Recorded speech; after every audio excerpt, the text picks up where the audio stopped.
Oke, bismillahirrahmanirrahim. Assalamualaikum warahmatullahi wabarakatuh. Perkenalkan, kami dari kelompok 3. Di sini kami akan mempresentasikan hasil kerja kelompok kami mengenai percobaan 3 panas jenis zat padat. Pertama, izinkan kami memperkenalkan anggota kelompok 3. Yang pertama ada Nafi Gani Akbar dengan NIM D600-200-008.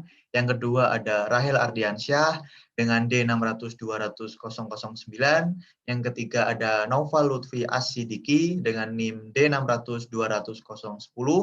Yang keempat ada Arum Kusuma Wardani dengan NIM D600-200-011.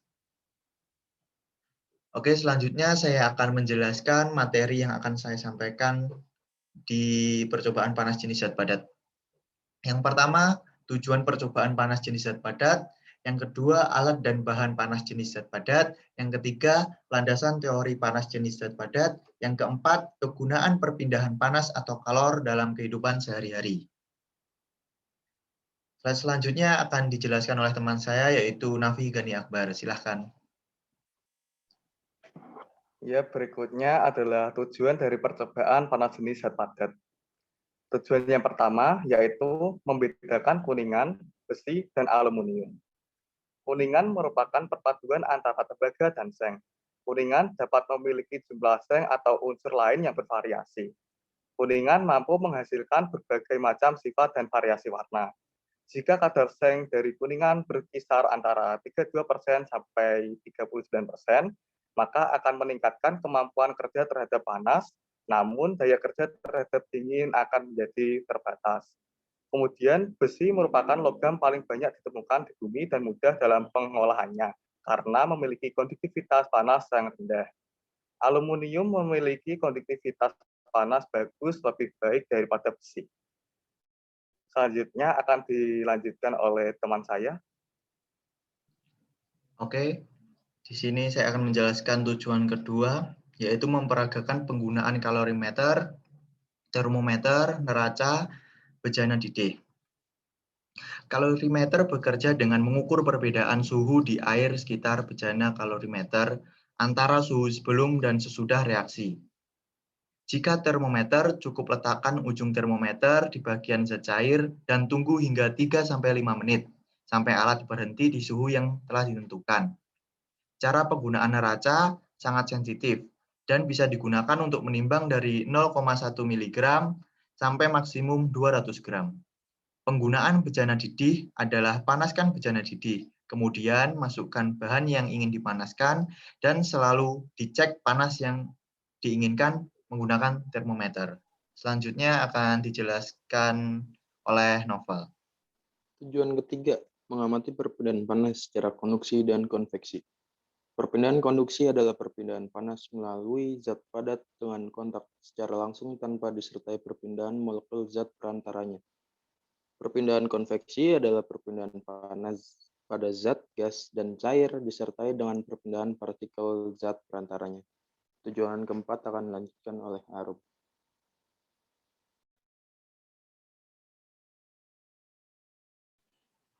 Tujuan yang keempat yaitu membandingkan panas jenis dan beberapa bahan atau zat padat. Kuningan merupakan bahan uji yang paling cepat panas. Besi tidak terlalu cepat panas dan aluminium sangat lambat dalam menghantarkan panas.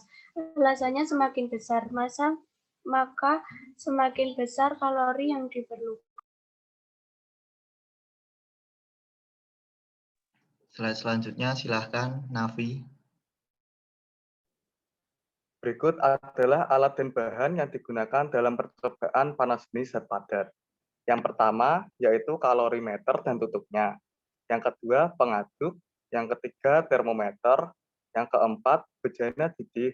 Yang kelima pemanas atau kompor listrik. Yang keenam timbangan atau neraca Ohaus. Yang ketujuh air. Dan yang kedelapan benda dari logam, yaitu besi atau Fe, kuningan atau CuZn, dan aluminium atau Al. Next. Landasan teori.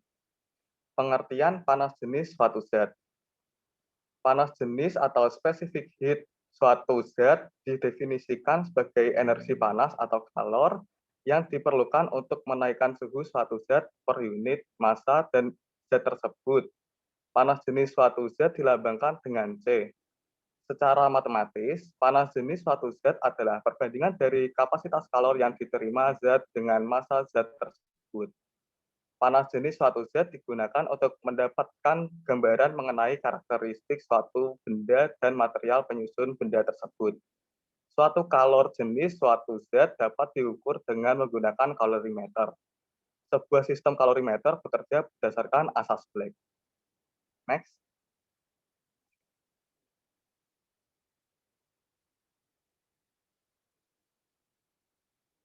Berikut adalah rumus panjang jenis suatu zat.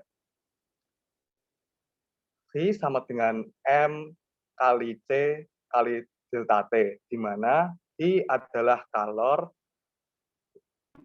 bersatuan kalori, M sama dengan massa, satuannya adalah gram, C adalah kalor jenis, satuannya adalah kal per GR derajat Celcius, dan delta T adalah perubahan suhu yang satuannya adalah derajat Celcius.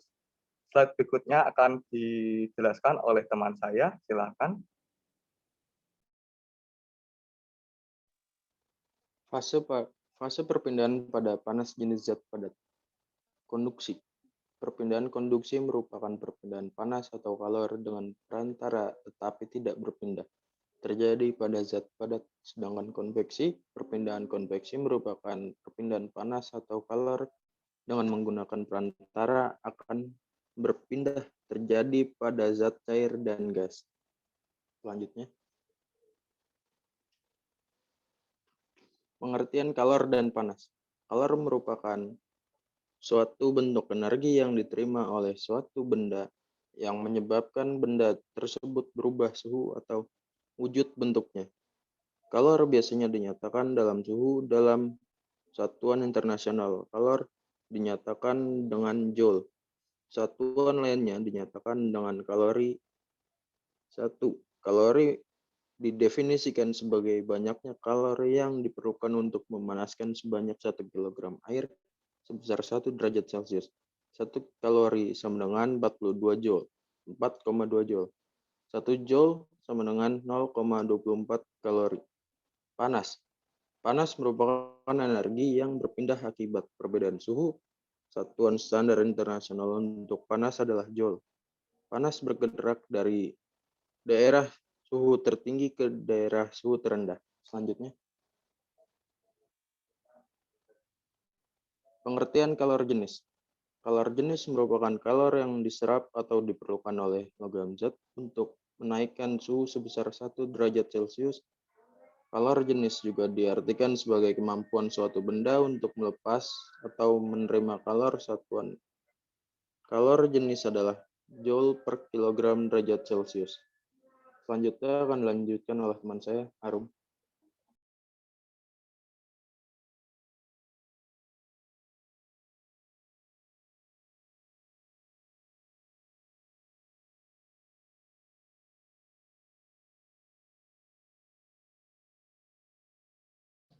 Silahkan Arum untuk slide selanjutnya.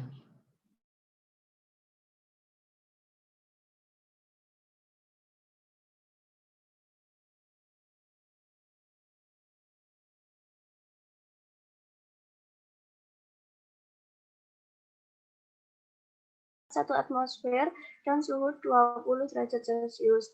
Pertama yaitu zat aluminium dengan kalor jenis 0,22 kilokalori per kilogram derajat Celcius dan 900 joule per kilogram derajat Celcius. Zat yang selanjutnya yaitu tembaga dengan kalor jenis 0,093 kilokalori per kilogram derajat Celcius dan 390 joule per kilogram derajat Celcius. Selanjutnya yaitu kaca dengan kalor jenis 0,20 kilokalori per kilogram derajat Celcius dan 840 joule per kilogram derajat Celcius. Zat selanjutnya yaitu besi atau baja dengan kalor jenis 0,11 kilokalori per kilogram derajat Celcius dan 450 joule per kilogram derajat Celcius. Zat yang selanjutnya yaitu timah dengan kalori jenis 0,031 kilokalori per kilogram derajat Celcius dan 130 Joule per kilogram derajat Celcius. Selanjutnya yaitu marmer dengan kalori jenis 0,21 kilokalori per kilogram derajat Celcius dan 860 Joule per kilogram derajat Celcius. Selanjutnya yaitu perak dengan kalori jenis 0,056 kilokalori per kilogram derajat Celcius dan 230 Joule per kilogram derajat Celcius. Zat yang selanjutnya yaitu kayu dengan kalori jenis 0,4 kilokalori per kilogram derajat Celcius dan 1.700 Joule per kilogram derajat Celcius. Yang selanjutnya yaitu alkohol dengan kalori jenis 0,58 kilokalori per kilogram derajat Celcius dan 2.400 Joule per kilogram derajat Celcius. Zat yang selanjutnya yaitu air raksa dengan kalori jenis 0,033 kilokalori per kilogram derajat Celcius dan 140 Joule per kilogram derajat Celcius. Zat yang terakhir yaitu tubuh manusia pada rata-rata dengan kalori jenis 0,83 kilokalori per kilogram derajat Celcius dan 3.470 Joule per kilogram derajat Celcius.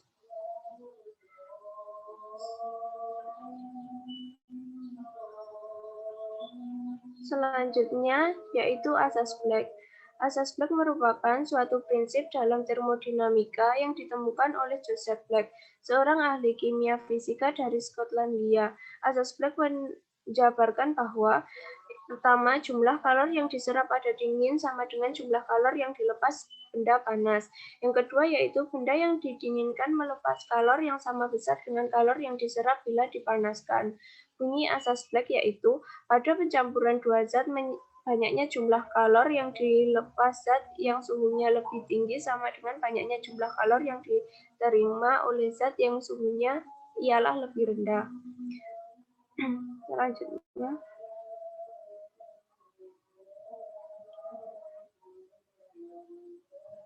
Secara matematis, rumus asas Black bisa ditulis sebagai berikut. Q lepas sama dengan Q terima, di mana Q lepas merupakan jumlah kalori yang dilepas oleh suatu zat dalam satuan Joule, dan Q terima yaitu merupakan jumlah kalori yang diterima oleh suatu zat dalam satuan Joule.